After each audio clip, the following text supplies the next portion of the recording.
Engkau sendiri berkata, di luar aku kamu tidak bisa berbuat apa-apa. Hari ini ajari kami Tuhan, terus hidup di dalam Engkau. Kami mau kebaskan semua sikap hati, semua reaksi-reaksi yang salah, semua yang bukan dari Tuhan. Kami minta demi nama Yesus, biar itu disingkirkan dari hati dan hidup kami. Beri ya Tuhan, beri. Beri ya Tuhan, beri.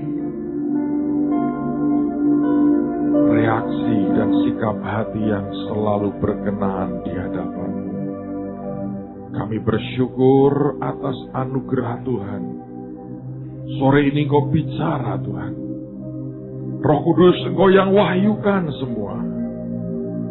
Dan hari ini beri apa yang Tuhan mau berikan buat kami. Biar mata kami tercelik, melihat semua perkara-perkara yang ilahi. Terima kasih Tuhan, terima kasih. Engkau luar biasa. Engkau baik. Dan Engkau sediakan yang terbaik bagi anak-anak-Mu. Demi nama Tuhan Yesus. Amin, amin, amin. Silahkan kembali duduk dalam hadirat Tuhan.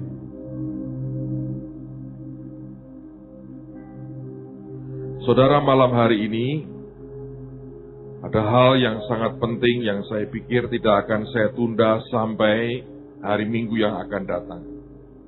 Sesuatu yang sangat penting, lebih baik segera kita menghadap Tuhan dan biar Tuhan itu menganugerahkan dalam kehidupan kita.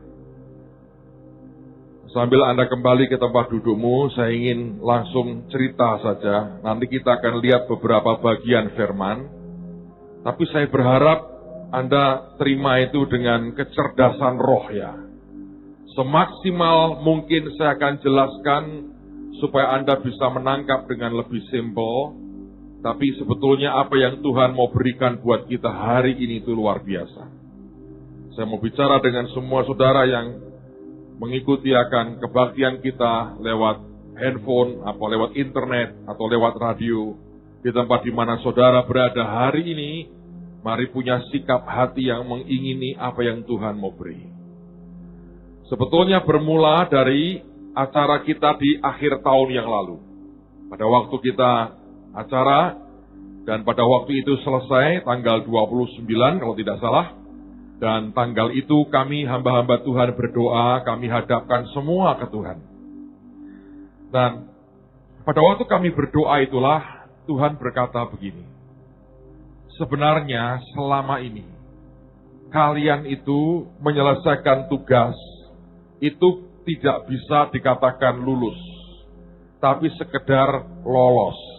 Anda ngerti bedanya lulus dan lolos, itu begini. Kalau lulus itu nilainya mantap sekali. Tapi kalau lolos, ya memang tidak mengulang. Memang bisa naik kelas dan naik tingkat. Tapi cuman lolos. Dan sesungguhnya saudara, saya ini pernah ngalami sebetulnya. Saya masih ingat di tahun 96 atau 98, saya lupa. 98. Saya waktu itu ke Amerika dan Tuhan beri saya penglihatan. Selama ini yang saya kerjakan itu ya, di depan Tuhan itu nilainya cuma 3, saudara. Itu masih mending loh, itu menurut saya nilai penghiburan tuh 3. Karena ketika dilihat standar Tuhan, dengan apa yang kita kerjakan dan reaksi kita, parah sekali. Nah kita kalau melihat secara jasmani, kita berkata, wow ini hebat sekali, ini dahsyat sekali, ini luar biasa. Tapi di mata Tuhan, ternyata nggak begitu. Standar yang Dia tetapkan itu sebetulnya daging kita tidak akan pernah bisa menggenapinya. Dan pada waktu kami berdoa, Tuhan berkata, selama ini, kalian ini hanya lolos. Tidak betul-betul bisa menghasilkan yang kuat, yang dahsyat, yang betul-betul dalam standar Tuhan. Dan kemudian Tuhan berkata, Kalau keadaan ini dibiarkan terus seperti ini, sedangkan makin lama tuntutannya semakin tinggi, tanggung jawabnya semakin berat. Maka Tuhan berkata, di sebuah titik nanti, tidak ada di antara kalian yang bisa menyelesaikan tugasmu sampai garis akhir. Kami terus terang nangis pada waktu kami dengar firman seperti itu.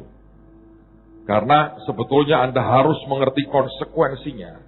Kalau orang dikatakan tidak bisa menuntaskan akan apa yang dia harusnya tuntaskan. Lalu kami katakan, Tuhan, siapa yang sanggup di dunia ini? Siapa manusia yang bisa ngikuti standar Tuhan dan lulus dengan baik kecuali Yesus? Siapa yang bisa? Seringkali ketika orang dengar yang seperti itu, ya kita bantah kan. Iya, itu kan susah. Kita bantah banyak. Tapi hari itu Tuhan memberi kami hati yang berbeda. Kami nangis di depan Tuhan, kami berkata, kami memang sadar Tuhan. Terlalu banyak kelemahan dan ketidakmampuan. Dan kami berkata, siapa yang sanggup menyelesaikan semuanya ini? Lalu Tuhan berkata begini. Hanya cuma satu aja yang bisa membuat kalian selesai. Yaitu kalau Bapa yang di sorga memberikan jaminan buat kalian. Kalau dia memberikan jaminan, sekalipun lolos terus, tidak akan gagal. Sampai semua selesai. Baru itu akan terjadi.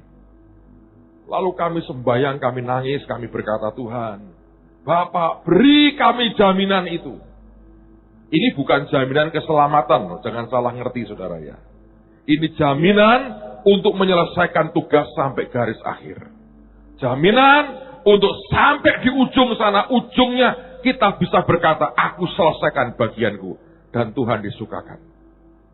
Kalau jaminan keselamatan, saya harap tidak ada orang mempertanyakan akan keselamatanmu lagi. Tapi ini jaminan menyelesaikan tugas. Dan pada waktu itulah Tuhan berfirman begini. Dia ngomong, dia bilang supaya hambaku, dia berkata, dia sebut nama Ibu Nani, kamu harus sediakan waktu 2 hari puasa. Nanti aku bicara dengan kamu. Bagaimana kamu bisa kalian dapatkan jaminan. Kamu puasa atas nama semua saudara-saudaramu, hamba-hamba Tuhan. Dan atas nama jemaat.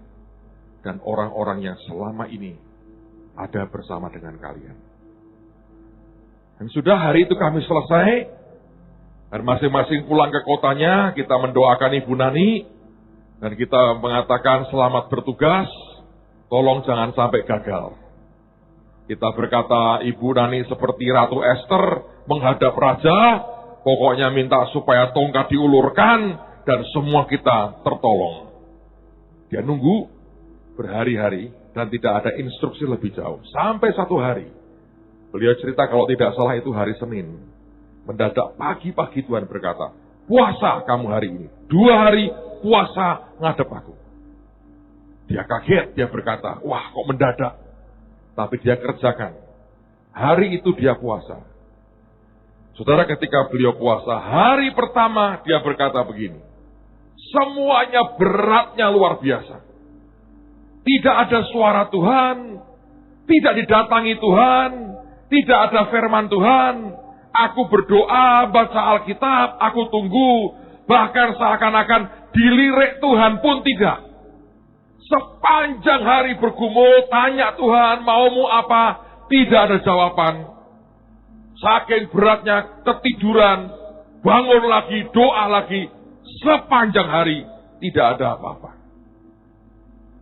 Dan dia hanya berkata, Tuhan, aku ini hamba. Kalau engkau diamkan juga aku tidak bisa apa-apa.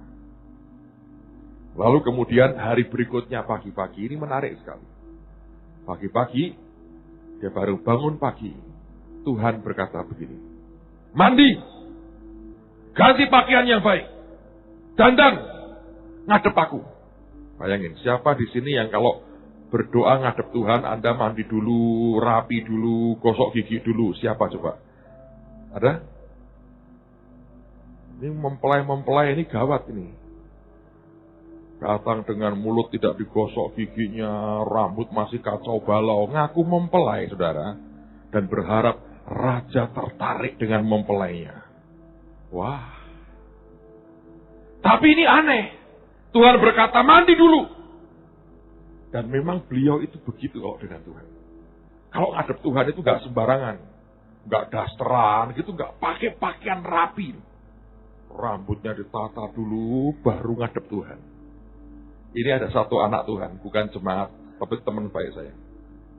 Dia cerita ya, dia tiap pagi bertahun-tahun itu. Gara-gara diomongin Tuhan gini. Dia ngomong gini, Tuhan aku ini kepingin dengar engkau bicara, ketemu dengan engkau.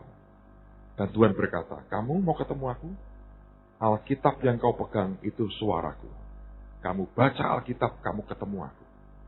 Sejak itu, kalau mau baca Alkitab pagi, mandi dulu, pakai pakaian lengkap. Tidak koloran, saudara. Enggak. Apa sarungan juga enggak. Pakai celana panjang. Seperti orang mau ketemu orang. Rapi, dia duduk, dia baca Alkitab. Bertahun-tahun. Orang lain sudah karo-karuan sambil di WC, dibaca begini, sambil perang, sambil segala macam. Loh ini tidak ada keharusan. Jangan dibuat seperti itu, semua harus begitu. Karena setiap orang itu punya pengalaman pribadi-pribadi dengan Tuhan. Kalau Pak Yusak lain lagi. Kalau di gereja nggak pernah nyingkrang kakinya, saudara. Kalau saya nyingkrang, kalau pada turun, tenang aja, apa-apa. Itu pernah sekali dia tuh ngadep Tuhan. Disuruh pengasingan, dia nyingkrang begini pagi-pagi. Ditendang malaikat kakinya. Kaget. Terus, loh kenapa aku ditendang? Terus Tuhan muncul. Apa begitu sikapmu di depan rajamu? Oh ya Tuhan, ampun Tuhan. Tapi yang lain orang kroso popo nyingrang. Itu pribadi-pribadi. Well, anyway, saya teruskan aja. Jadi akhirnya dia siap-siap, dia mandi, dia ngadep Tuhan, dan dia berlutut. Nah ketika dia berlutut itulah, dia cerita begini. Itu ada seperti asap turun jelas sekali. Nah beliau ini kan kalau lihat, kalau dengar itu kan audible. Jadi bukan seperti kebanyakan kita, tapi dia dengar seperti dengar suara orang gini. Itu hadirat Tuhan luar biasa dia bilang. Itu seperti kabut turun penuh itu ruangan dengan seperti asap. Dan di situ dia tahu Tuhan itu datang. Lalu kemudian Tuhan Yesus berkata begini. Hari ini aku ingin bawa kamu jalan-jalan. Masuk ke taman pribadiku. Dan Ibu Nani ini menggambarkan begini. Saudara, ini hamba Tuhan yang menurut kami itu adalah golongan lurus, saudara. Golongan lurus. Ini hamba Tuhan golongan lurus. Tidak ada kompromi, kenceng. Nah kalau Anda mempelai itu Anda harus golongan lurus begini. Kalau Anda mengaku mempelai tapi siksaknya banyak, itu bukan mempelai, saudara. Itu nggak tahu apa. Tapi kalau Anda mengatakan saya mempelai panggilannya, itu memang harus golongan lurus begini. Kita kalau godain, wah ini garis lurus yang ini susah, di tekuk susah. Lalu Tuhan berkata, dan dia ngomong begini. Itu ya dia bilang. Aku itu kalau dengar suaranya sering. Tapi lihat wajah Tuhan dari dekat baru hari itu. Dia bilang gini, istilahnya sih, gantengnya luar biasa. Tapi tidak ada hawa nafsunya. Itu di gambar-gambar itu nggak ada, itu enggak itu. Itu nggak ada apa-apanya itu. Itu imajinasi orang. Ya mirip tapi nggak begitu. Dia bilang gantengnya luar biasa Tuhan Yesus itu. Dan dia berkata gini, cinta kasihnya itu luar biasa. Tulusnya matanya itu nggak ada curangnya, nggak ada jahatnya, nggak ada liciknya. Dan dia bilang gini, tapi rasa hormatku juga tingginya luar biasa. Sampai, ini maaf nih, garis lurus jangan diceritakan dia loh saudara. Garis lurus tuh bisa begini. Saya pengen nyandar sama dia, tapi nggak berani. Orangnya itu baik, ganteng, murni, semuanya top dah. Saya bilang ini, wah, Ini namanya jatuh cinta dengan Tuhan Yesus. Tapi dia bilang, tidak bisa keluar erosnya, hawa nafsunya. Itu keluarnya cinta yang murni ke Tuhan. Kemudian dibawa, itu gerbangnya, bagus. Dia bilang, aneh ya, itu gerbang itu dari mutiara. Mutiara gede-gede, tapi warnanya banyak macam-macam. Dia bilang, belum pernah aku lihat mutiara dengan warna-warni sekian banyak. Banyak sekali. Warnanya komplit, dia bilang. Bagus. Sampai aku hanya termangu-mangu lihat, ini mutiara kok bagusnya seperti ini. Terus Tuhan berkata, ayo masuk. Ini taman pribadiku. Terus dia disuruh duduk. Di dekat itu ada kayak danau. Jernih, bagus. Dia baru batin ini. Kok bagus ya? Nah di surga itu bagusnya ya, tidak ada orang ngerasani, tidak ada orang ngomong di belakang, tidak ada orang ini guyu, tapi batinnya gecek. Tidak ada, saudara. Kok geceknya itu keluar, nah itu di surga nggak bisa, langsung mental aja, saudara. Di surga itu kalau Anda baru batin, itu sudah gemanya keras ke orang lain. Misalnya nanti Anda mau ketemu siapa, aku mau ketemu ini, kepingin aja. Kalau itu levelnya sama, ketemu aja. Nah, dia baru ngomong gitu, Tuhan ngomong ini. Kamu kepingin lihat ke sana atau? Ayo, tak antar ke sana. Dia bilang, Yesus itu mesranya luar biasa. Siapa yang pengen ke surga? Coba angkat tangan. Belajar makan ikan, yang belum pernah makan ikan goreng. Yesus sukanya makan ikan goreng, saudara. Lalu kemudian, dia diantar ke sana. Itu beberapa saat dia nikmati semuanya. Terus kemudian Tuhan berkata begini, ayo, aku ajak kamu lihat. Itu ada seperti alat, gak tahu gimana ya. Dia dibawa terbang, naik, itu ada puncak gunung. Terus dia berhenti, tahu-tahu sampai aja di gunung itu. Dan dia lihat sekitarnya, ternyata surga itu gede sekali. Luas sekali. Dia bilang sepertinya lebih gede dari bumi. Luas dan gede sekali. Terus dia lihat kompleks-kompleks rumah. Jadi rupanya itu saudara ya, di surga itu gini. Kalau Anda baca di Alkitab ini, kadang-kadang kita ini nggak mudeng. Tapi itu sudah digambarkan semua sama Tuhan. Jadi kalau Anda membaca waktu Musa bawa tabut itu kan dengan 12 suku. Tiap suku itu punya kemah masing-masing. Ini beberapa orang dibawa Tuhan ke surga itu lihat perumahan JKI, saudara. Anda punya perumahan yang luar biasa. Katanya itu rapi, bagus. Tinggal levelnya beda-beda tuh langsung beda kelas gitu. Jadi kalau yang nggak pernah bawa jiwa dengan Tuhan ya begitu-begitu aja, tidak pernah korban, sembahyang yo sakarepe dhewe, baca Alkitab yo sebulan sekali 1 ayat. Ya tidak pernah doa puasa, tidak pernah melakukan yang Tuhan mau, rodok males. Itu levelnya itu di barak.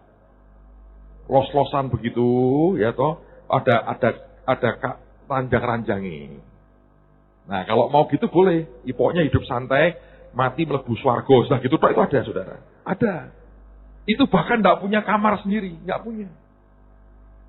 Tapi daripada yang rokok lumayan. Nah, ini ada, golongan ini ada. Itu barak, itu pakaiannya putih. Enggak ada variasi jubah, itu enggak ada. Putih, polos, sudah polos.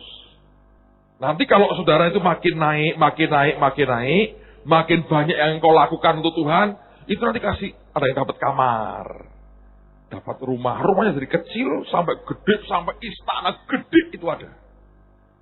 Nah ada orang-orang yang tidak punya rumah. Gelandang Pak, enggak ada gelandangan di surga. Itu nanti di sana itu ada orang-orang yang diminta tinggal di istananya Tuhan. Nah, tapi ada yang memang banyak yang di barak itu. Banyak itu. Ya enggak apa-apa saudara, ya toh. Wong kasurnya sendiri-sendiri. Tapi barak itu. Rame lah pokoknya di sana. Wong barak kan. Jadi enggak punya private room, tidak ada. Makanya kalau Anda tidak lakukan dan kerja keras buat Tuhan, nanti gawat. Nah, dia lihat toh. Lalu Ibu Nani ini ingat suaminya sudah meninggal. Dia ingat orang tuanya.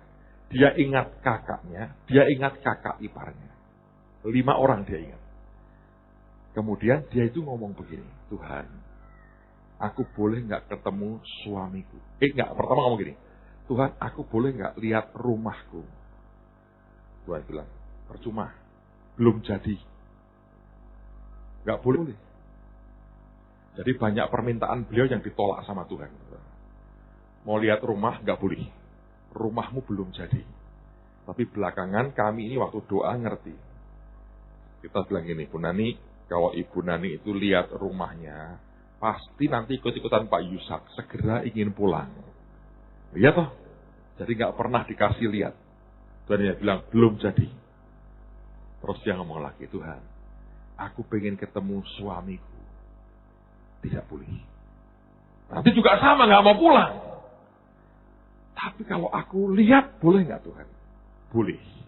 Kamu lihat dari jauh, aku tunjukkan. Tapi kamu tidak boleh ketemu. Ya nggak apa-apa. Ini aneh. Saya cerita ke saudara ya. Kalau nggak percaya ke surga sendiri, saudara. Ya toh, sudah, gitu aja. Oh ini sambil nangis-nangis diceritake kok. Saya doa Tuhan berkata, ceritakan ke yang lain. Dan nanti ada beberapa yang lain lagi supaya Anda nangkep sesuatu. Nah, dia waktu itu dia bilang, dia lihat apa? Suaminya lagi kerja. Nah ini gawatnya ya, orang Kristen tuh kayak gini. Surga itu isinya apa? Kebaktian tiap hari. Surga kok kebaktian tiap hari? Makanya banyak orang berkata gini, surga gak enak, bosen. Neraka lebih asik, banyak bintang-bintang film. Karena orang berpikir, surga isinya kebaktian. Anda pikir gak capek tiap hari Tuhan suruh khotbah terus? Khotbah apa? Itu seperti sebuah kehidupan, ada tatanannya, tapi detailnya ya kita nggak pernah bisa ngerti, tapi tidak seperti yang diduga. Nah, beliau ini lihat suaminya yang sudah meninggal, kerja. Loh Tuhan, suami kok kerja? Iya. Dia itu ikut bangun rumah. Dan almarhum Pak Yusuf itu ketika di dunia, kerjaannya kontraktor, saudara. Kontraktor di sana, borong rumah. Aneh. Loh, itu rumah buat siapa? Buat nanti anak-anakku yang mau pulang. Jadi dia nggak bisa menyapa suaminya. Dia lihat suaminya kerja, bangun rumah. Terus dia ngomong gini, Tuhan, aku boleh ketemu dengan ayahku tidak? Nah itu beliau ini saya kenal. Waktu masih hidup saya dekat. Oh boleh. Lihat lagi apa? Sharing, saudara. Ngajari banyak orang. Memang hobinya sharing. Kalau sama saya sampai jam 1 pagi sharingnya. Di surga Tuhan berkata, sharinglah. Sharing, saudara. Entah apa yang diceritakan, tapi itu menarik. Lalu dia berkata, ini dia yang paling kangen adalah dengan maminya. Boleh nggak Tuhan aku lihat mamiku? Boleh. Maminya itu bawa kayak keranjang kecil, nggak tahu isinya apa, dia bagi-bagi ke orang. Dan dia bilang begini, mami itu dulu waktu masih hidup katanya, sukanya bagi-bagi ke orang. Di sana ya boleh bagi-bagi. Itu kebahagiaannya. Terus dia pengen lihat kakaknya yang perempuan sudah meninggal. Aneh. Seperti kerja di toko, supermarket, saudara. Surga kok ada supermarket. Nah ternyata begini, saudara. Itu bukan di sana nanti, oh nak ngono bener kayak sebelahku ngobong duit, gue jajan. Nah itu ya duit tenanan, wong itu duit. Bukan itu bukan begitu. Jadi begini nih, tak ceritain saudara ya, supaya ini banyak orang tuh nggak mudeng ngawur-ngawuran karepe dhewe. Jadi begini, saudara kalau Anda ini seorang anak Tuhan, saudara berkata gini, Tuhan, aku pengen nyiptain satu lagu. Maka Anda doa, Anda sembahyang, engkau bayar harganya, itu nanti Anda bisa kayak seperti beli satu lagu di surga. Ngerti saudara? Jadi Anda bisa dapatkan ide. Terus keluar tuh nadanya. Keluar. Nah ini pernah dialami istrinya hamba Tuhan, Kris Manusama. Waktu itu nginep di rumah saya yang di Permata Cempaka. dia malam itu tidur mimpi. Dia dibawa Tuhan ke sorga, dia dengar di sorga itu beberapa lagu di dunia dinyanyikan. Terus dia ngomong ke Tuhan, Tuhan, itu kan lagu-lagu gereja, kok lagu di dunia dinyanyikan di sorga? Tuhan bilang, kebalik nak, ini lagu dari sorga. Orang yang bayar harga, dia akan bisa tangkap dan dapat ini. Lalu membawa itu ke dunia. Sehingga dia bisa keluarkan nada, tapi itu asalnya dari surga. Jadi nanti itu begitu, nah ini sama. Nah orang kayak saya, kan khotbah ini saudara ya. Ternyata itu dalam alam roh begitu. Saya doa, saya belajar, tanya Tuhan, doain saudara, tanyain pesan Tuhan apa, seperti itu saya bayar sebetulnya. Ya toh? Kan saya kan nggak bisa terus enak-enakan, sembarangan, nonton TV, main PlayStation, nonton film kartun, Donald Bebek, dan sebagainya, nggak bisa. Tiap kali mesti tanya Tuhan. Nah kalau makin banyak khotbah kan, tiap kali tanya Tuhan, itu bayar harganya. Nah itu seperti saya itu beli. Beli apa? Pewahyuan. Nah ini kakaknya Ibu Nani yang jualan termasuk. Nih, seperti begitu di alam rohnya. Kalau Anda desainer ya begitu. Anda bisa berdoa tiba-tiba akan keluar desain yang bagus. Surga itu komplit. Bahkan Alkitab berkata soal pengetahuan, hikmat. Itu Anda bisa. Jadi ada tetap harga yang harus dibayar untuk mendapatkan yang seperti itu. Lalu kemudian dia lihat suami dari kakaknya. Nah ketika dilihat kerjaannya itu nyareti saudara. Yaitu anak-anak Tuhan ini berbuat apa, berjasa apa. Di depan Tuhan itu apa yang dia buat yang membuat Tuhan suka, ditulis nyareti. Tapi katanya ini pangkatnya rendah. Jadi nulis, nanti dikumpulkan, serahkan ke yang lebih tinggi. Nah beliau itu waktu masih hidup, hari terakhir tuh kerjanya cuma administrasi di Cirebon, memang bantu Ibu Nani. Jadi kerjaannya apa? Di sana seperti itu. Ya saya belum tahu kalau kerjaannya peperangan rohani di sini, nengkingi sopo di situ saya nggak tahu. Jadi para pendoa Anda harus punya yang lain. Artinya gini saudara, Tuhan mungkin memberikan saudara yang lain itu. Mungkin ya di surga itu kerjaannya diberi buku tentang perang. Terus mengevaluasi, biyen salahmu ngene, kowe iki koyo ngene, dadi kowe kena koyo ngene. Anda mungkin akan belajar seperti itu. Nanti kalau sudah pemerintahan 1000 tahun, diturunkan lagi, saya perang, karena iblis akan dilepas lagi kan. Nah gempur-gempuran lagi lah di situ. Mungkin loh saudara, saya nggak tahu. Tapi apapun yang menjadi, yang Anda suka, yang Tuhan kasih, di sana itu Anda tetap melakukan seperti itu. Tapi tentu strukturnya semuanya beda. Dan gak ada susah seperti sekarang. Kalau sekarang kan kita ini banyak kerja untuk kehidupan, supaya dapat. Di sana enggak, itu untuk Tuhan. Dan dia itu kreatif sekali. Nah kemudian setelah selesai, semua selesai, Tuhan ngomong begini. Sudah, sekarang waktunya ngadap ke Bapa. Dan itu tiba-tiba saudara, di depan tahta Bapa. Dan dia berkata, ini orang yang berkali-kali dibawa ke surga dan lihat Bapa, persis semua sama penglihatannya. Bapa itu gak bisa dilihat. Makanya kan pernah ada muridnya bertuhan, tunjukkanlah Bapa kepada kami. Ya kan? Dia berkata, kalau engkau lihat aku, engkau lihat Bapa. Karena gak ada orang bisa, tidak ada orang bisa melihat Bapa. Enggak. Musa pun itu hanya lihat punggungnya yang jalan. Walaupun dikatakan muka dengan muka itu bukan melihat muka begini, gak ada yang tahan. Nah, lalu kemudian pada waktu itu dia lihat tahta, terus Tuhan Yesus itu mendampingi. Nah, saya mau cerita bagian ini supaya Anda ngerti betapa bersyukurnya kita ini hidup di dalam Yesus. Pada waktu itu dia tanya begini, Tuhan Yesus, aku disuruh minta apa? Terus Tuhan ngomong begini, minta ke Bapa atas nama saudara-saudaramu, supaya Bapa memberikan jaminan Seperti yang Roh Kudus katakan. Itu untuk membuat kamu terjamin menyelesaikan tugas sampai garis akhir. Terus dia ngerti, dia bilang ngomong gini, saya ini tidak berani memandang. Gentar betul.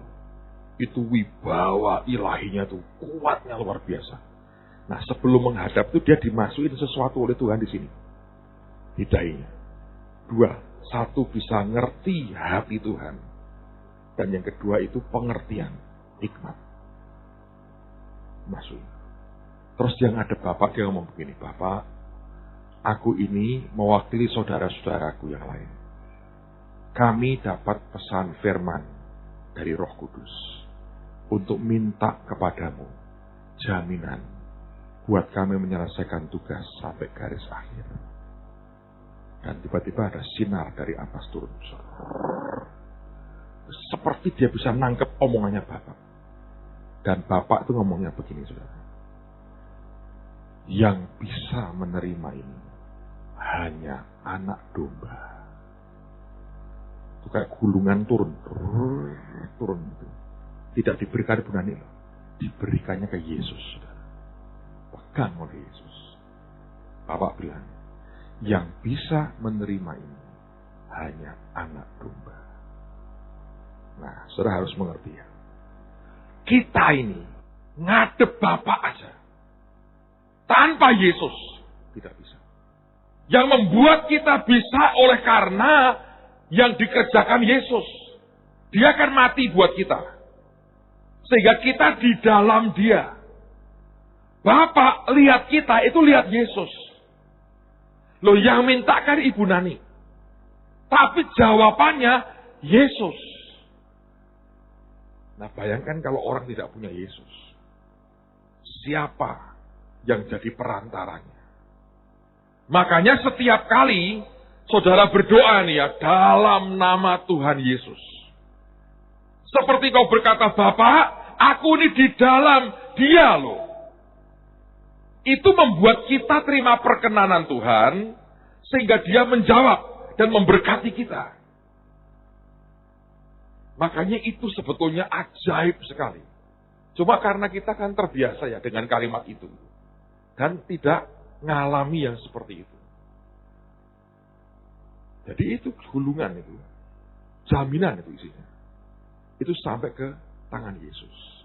Nah, ini saya cerita lebih jauh. Dia tidak berani tanya. Dia ngelibunan itu, saya ngelirik, dipegang Tuhan. Dan Tuhan diam aja. Kalau dia ngomong ke Tuhan Yesus, Tuhan, bagaimana caranya supaya kami ini dapat jaminan itu? Dia nggak berani bilang, Tuhan, mana buat aku? Nggak berani. Nanti ya, kalau Anda di sorga nih, di dunia Anda berkata, nanti ya, kalau aku di sorga ketemu Yesus, aku mau ngomong ini, ketemu beneran. Nggak keluar semua, saudara. Dia tanyanya begini, apa syaratnya Tuhan? Bagaimana caranya supaya kami itu naik ke next level dan mendapatkan jaminan? Dan aneh jawabannya. Tuhan berkata begini, kuncinya cuma satu. Dan Tuhan berkata, Hineni. Saya cerita pada Anda kata Hineni. Ketika Abraham akan diperintah Tuhan untuk mempersembahkan Ishak. Alkitab berkata, Anda perlu cari kaset saya khotbah di Palembang kalau ada, tanya Bu Foni. Saya khotbah Hineni komplit. Tuhan berkata, Abraham. Dan dalam bahasa Indonesia dikatakan, ya Tuhan. Kata ya itu sebetulnya Hineni. Hineni itu begini, saudara. Tuhan, ini aku sebagai budakmu, tapi karena aku cinta kepadamu, dan aku akan melakukan apapun yang engkau perintahkan kepadaku. Itu Hineni. Tapi pengertian yang kedua, Hineni itu begini. Tuhan, waktu engkau memanggil namaku, aku ini ngertilah. Ini ujungnya akan seperti apa? Konsekuensinya apa? Tapi sekalipun demikian, aku akan ikuti. Itu ini. Sikap hati sebagai budak. Nah, banyak orang itu rancu, saudara ya. Loh Pak, kita ini kan sahabat. Kita ini anak, bukan budak Pak. Salah. Cara mikirmu masih salah. Dan yang gawat, Anda berani memakai Tuhan berkata, itu salah. Ini tak lurus saudara, supaya ngerti. Dengan Tuhan itu ada yang namanya jabatan. Atau panggilan. Ada rasul, nabi, dan sebagainya itu kan. Sekarang Tuhan pakai bahasa yang berbeda sedikit. Ada raja, ada pilar, ada imam, ada mempelai, ada tentara, ada pekerja. Pokoknya ada panggilan-panggilan seperti itu. Itu panggilan. Itu jabatan jawatan kita, calling kita. Tetapi nanti ada tingkat kedekatan atau hubungan. Nah, di situ ada yang namanya hamba, ada yang levelnya itu sahabat. Ngerti? Itu bukan panggilan, bukan status, tapi itu kedekatan. Kalau Anda adalah seorang dalam panggilan rasul misalnya, kedekatanmu bisa jadi sahabat. Atau masih kayak hamba, berjarak. Atau Anda penginjil, atau apapun lah. Atau Anda imam, atau Anda seorang pekerja, atau Anda seorang raja, dan sebagainya. Itu jabatan. Tapi kedekatanmu, hubungan, itu bisa makin dekat itu sampai engkau disebut sahabat Allah. Kayak Abraham itu. Abraham disebut sahabat Allah.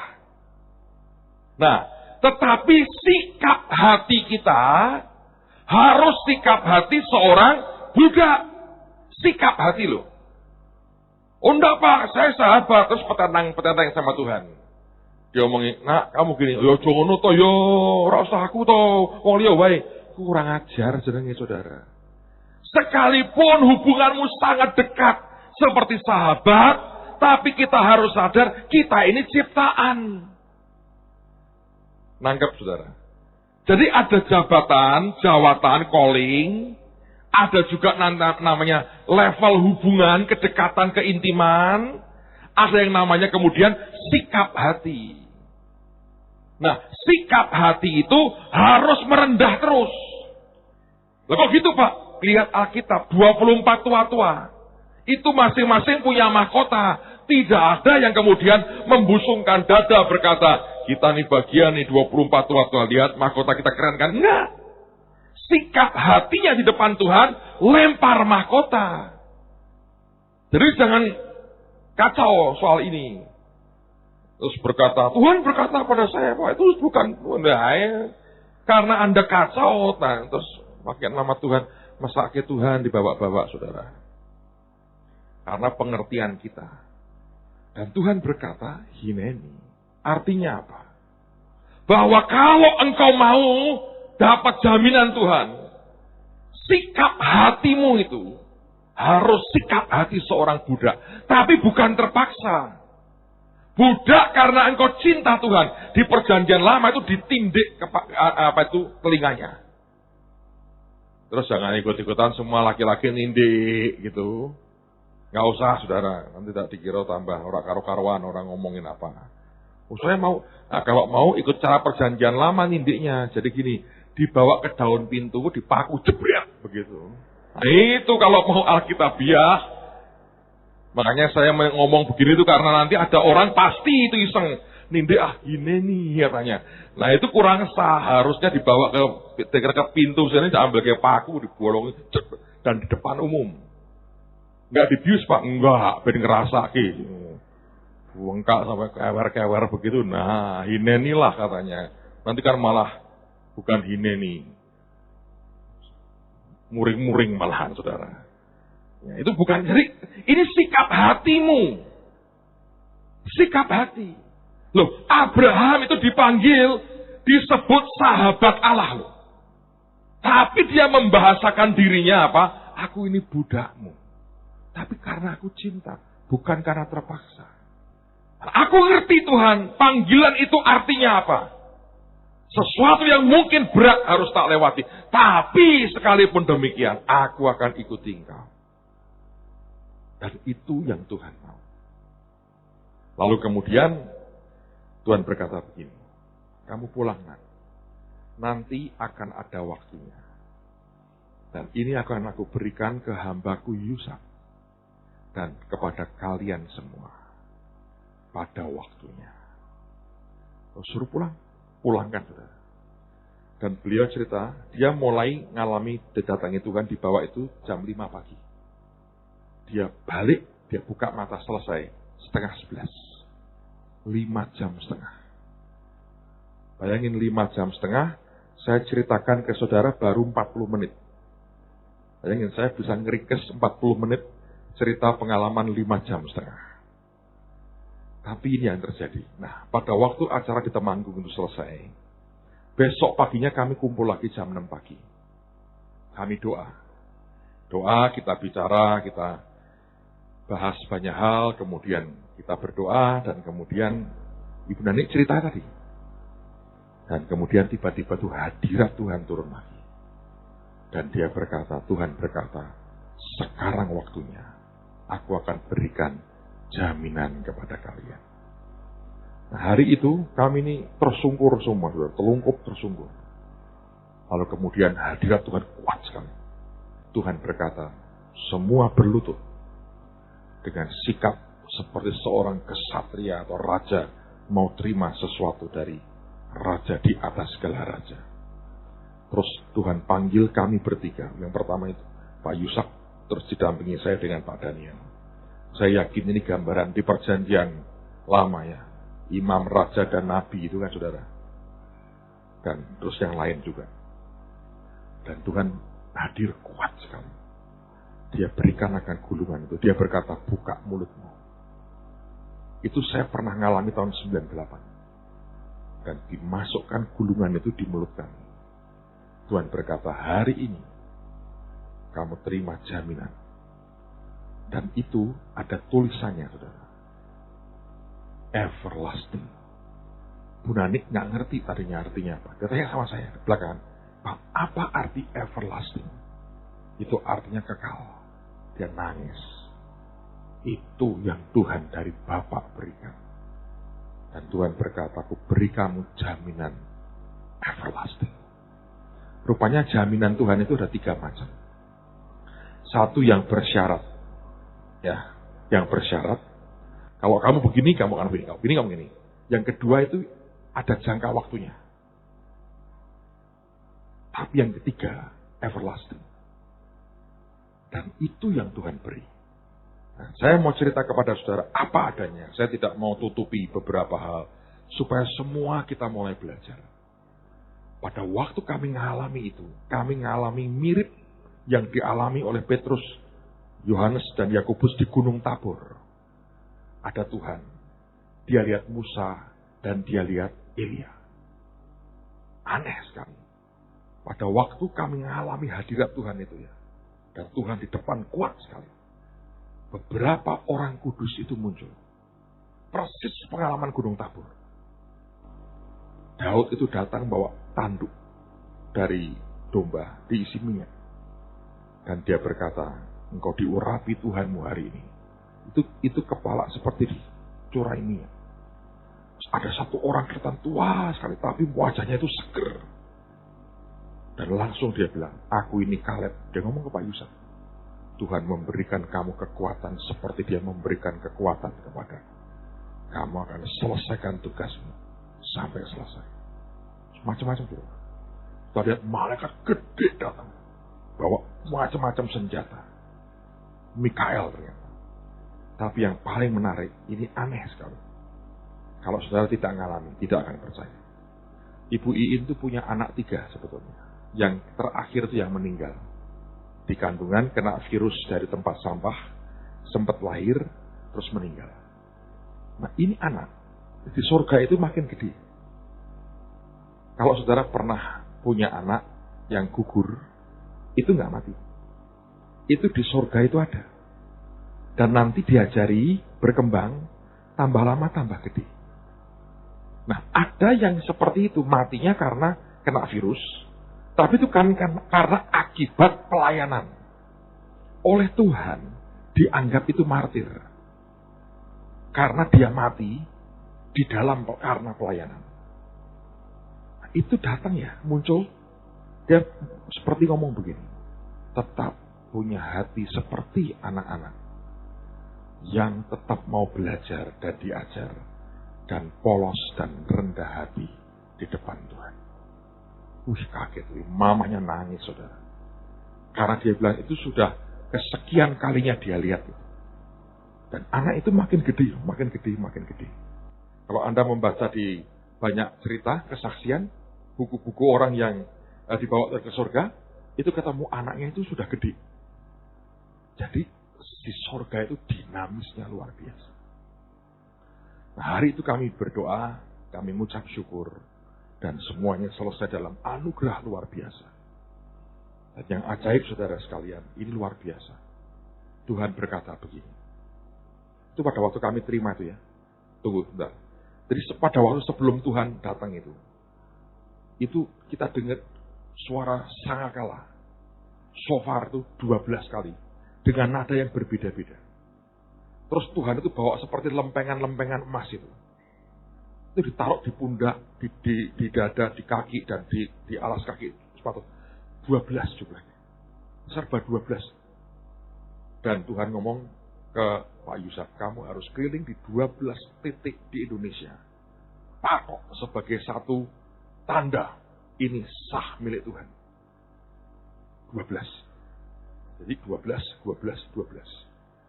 Nah, Tuhan ngomong, nah waktu diterima itu saudara, itu Pak Yusuf hampir geblak. Saudara. Dia terima itu, dia bilang, beratnya luar biasa, hampir geblak. Terus kemudian dia taruh di punggung saya, ke kanan kiri dengan Pak Daniel. Dia bilang, taruh di sana, 6, sini 6. Baru saya ngadek lagi, berdiri lagi. Dan Tuhan ngomong begini, bagikan. Dan setiap orang bisa minta. Berapa yang Tuhan beri, seberapa yang dia mau beri, terserah Tuhan. Tapi tergantung kerinduan masing-masing. Nah, waktu kami nyembah Tuhan lagi, Tuhan itu berkata, ini waktunya anak-anak Tuhan sebetulnya minta banyak perlengkapan rohani yang luar biasa. Supaya bisa terbang istilahnya itu. Dalam kecepatan Tuhan yang luar biasa. Itu ada yang diberi ya saudara ya. Kayak alat untuk bisa mendetek. Ini setan, ini jiwanya sendiri, atau ini Tuhan. Kadang-kadang kita kan nggak ngerti. Ini manusiaku atau Tuhan. Nyampur kan. Itu bisa dilengkapi. Ada yang diberi senjata yang bisa terbang sendiri. Itu luar biasa. Dahsyat. Ini hari-hari saudara. Ini bukan barang yang murahan. Ini mahal sekali. Dan tergantung dari setiap kita. Seberapa kita mengingini apa yang dari Tuhan. Karena begini, kenapa kita butuh itu? Waktu kami berdoa lebih jauh, saudara ya. Tuhan itu tunjukkan sesuatu. Anda tahu Lucifer ya. Lucifer itu badannya aja isinya musik. Dia kalau perang, dia nggak teriak-teriak. Dia seperti main orkestra. Dia gerakkan badannya sama jubahnya aja. Keluar aja. Kayak musik. Itu bisa gerakan tentara setan. Nah, dia itu Tuhan ngomong gini. Kamu tahu Lucifer? Dia ngerti bahwa hukuman paling berat adalah kalau orang melakukan seperti yang Lucifer lakukan. Sebab dia ngalami, langsung dibuang Tuhan. Maka dia berkata, sekarang ini kata Tuhan, dia akan mendorong orang Kristen anak-anak Tuhan untuk jatuh di dosa yang sama seperti Lucifer. Nanti kalau sudah jatuh di dosa yang sama, dia akan nuntut ke Tuhan. Dia bilang, Tuhan, di dalam keadilanmu, engkau menghukum aku, ini anakmu berbuat persis kayak aku. Nah itu kerjaannya. Nah dosanya Lucifer itu apa? Kalau Anda teliti ya baca di firman. Jadi begini saudara. Dia itu malaikat nomor 1 tadinya. Itu lebih megah, lebih anggun, lebih hebat dari Mikael. Nah, semua urusan sehari-hari kerajaannya Tuhan itu, yang ngurus itu Lucifer. Nah, saking dia itu ngurus semua, Dia berpikir bahwa dia sudah bisa kendalikan semuanya. Dia lihat Tuhan. Dia bilang, aku mau seperti dia. Aku bisa kok seperti dia. Buktinya toh aku yang mengerjakan semua. Lalu muncul kesombongan, muncul pemberontakannya, dan muncul berkata, enggak cuma dia kok, aku juga bisa. Nah, itu kejatuhan karena kesombongan. Dan itu kejatuhan karena mulai mempertanyakan. Bertanya itu boleh, mempertanyakan dengan sikap hati yang berontak. Itu persis seperti dia. Dan setan tahu kalau itu terjadi dalam hidup orang Kristen, dia bisa nuntut kita. Makanya Tuhan berkata, mesti minta nak. Begitu banyak kelengkapan surgawi, supaya kalian terhindar dari kesalahan-kesalahan seperti itu. Saudara, karena itulah saya bilang, saya kepingin cerita itu malam ini. Saya tidak mau tunda sampai minggu depan. Saya ingin kita sebentar nyembah Tuhan. Ingini, bahkan ingini jaminan dari Tuhan. Karena itu yang akan membuat kita bisa menyelesaikan tugas sampai garis akhir. Amen, saudara. Ingini Tuhan. Bahkan kau boleh ingini berkata Tuhan, aku juga pengen dong. Aku pengen lihat surga, aku pengen ngalami, ketemu dengan Engkau. Gak ada yang salah dengan itu. Ini. Di Jogja ini ada anak umur 9 tahun. Saya diceritain itu. Wah, luar biasa. Kalau Anda datang di akhir tahun kan diberi buku komik The Calling-nya. Anak ini baca buku The Calling. Belum selesai, malam dibawa rohnya ke Tuhan. Oleh Tuhan ke surga. Ini anak 9 tahun. Baru minggu lalu ngalamin. Dia bilang, orang-orang Jogja. Dia bilang gini, aku ketemu Daud. Diajak mancing sama Daud. Terus, ya aku dapatnya ikan cuma 2. Daud mancing dapat banyak ikannya. Ketemu Abraham. Abraham itu kelihatannya tua, tapi tidak berkeriput. Ketemu Musa, 12 rasul. Ketemu semua. Ketemu Tuhan Yesus. Dia lihat, dia cerita macam-macam. Dan dia ditunjukkan, aku sudah punya kamar. Loh, ada yang dapat kamar, ada yang barak, los-losan tadi saudara ya toh. Dijejer-jejer, gak apa-apa, wong surga ya toh. Tidak neraka, itu yang males. Tidak melakukan apapun, yaitu barat. Yang lumayan dapat kamar. Kos-kosan, sepeta. Dia dapat, keluarganya ada 1 yang belum dapat. Terus kemudian dia cerita. Dia bisa lihat tuh, dari surga itu bisa lihat semua perbuatan kita. Dan itu kelihatan jelas sekali. Kalau dilihat gitu, Tuhan bilang, lihat, kelihatan. Terus yang menarik itu dia dibawain bukan tas, isinya itu 4 batangan emas. Dia bilang ini satu untuk kamu, ini saudaramu, ini untuk papamu, untuk mamamu. Ditambahi 4 lagi. Ini kalau kurang cadangannya 4 lagi. Dan Tuhan bilang gini, nanti lain kali aku akan bawa kamu ke sini lagi. Nah, dia sekarang lagi nunggu kapan aku dibawa lagi, dibaca lagi buku The Calling itu, saudara. Ya bukan buku The Calling-nya, tapi kebenaran yang disampaikan itu dipakai Tuhan untuk membuat orang kepingin ketemu Tuhan. Dan dia mengalami Tuhan dalam hidupnya. Siapa yang kepingin diajak jalan-jalan sama Tuhan. Tapi kalau belum selesai balik, saudara ya, semua orang balik kan repot pendetanya, penguburan, terus isinya kan repot. Kalau belum selesai waktunya balik ya. Jangan jalan-jalan bablas, koran isinya jemaat CKI, tok. Wah lah repot ini. Nanti Pak Victor, Pak Hengki mumet khotbah. Apa ini? Isinya orang pulang ke rumah bapak semua. Tapi itu ajaib kok saudara. Dan saya yakin hari-hari ini Tuhan akan memberi kita sangat banyak. Amen, saudara. Ingini, rindukan sesuatu yang ilahi ini. Dan saya berdoa Tuhan akan memberikannya malam ini buat semua kita. Amen. Ayo kita menghadap Tuhan, saudara.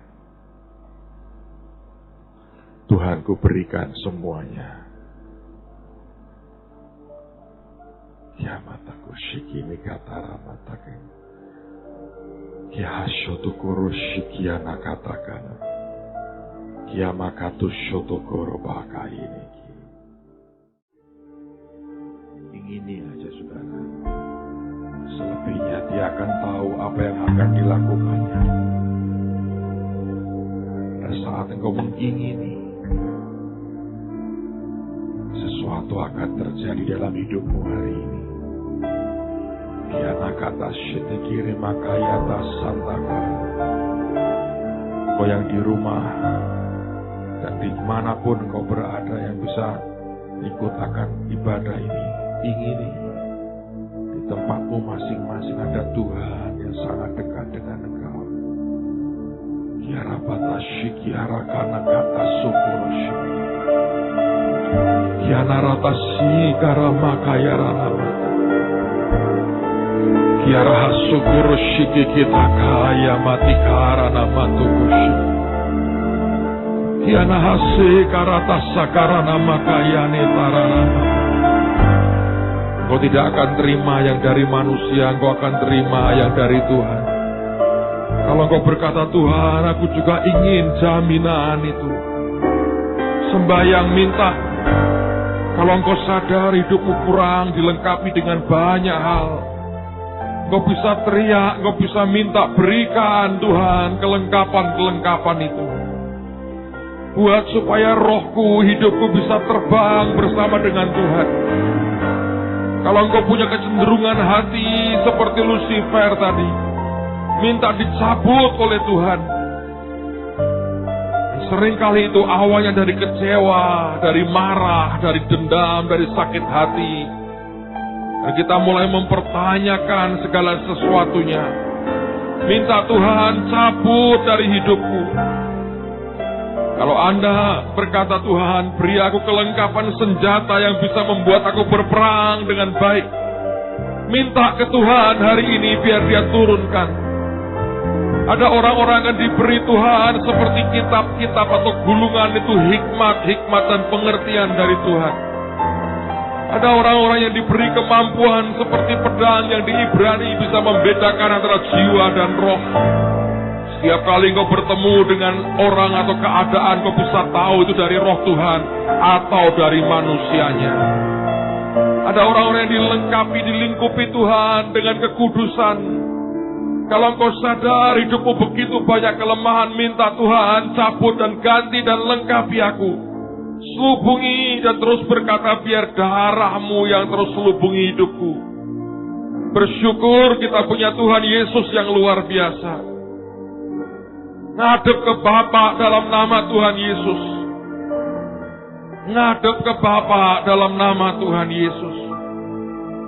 Harata shikara kata kaya. Shikana tasikere kata suku. Kinahasi karata suku roseke. Sikani kati kare mata kuno.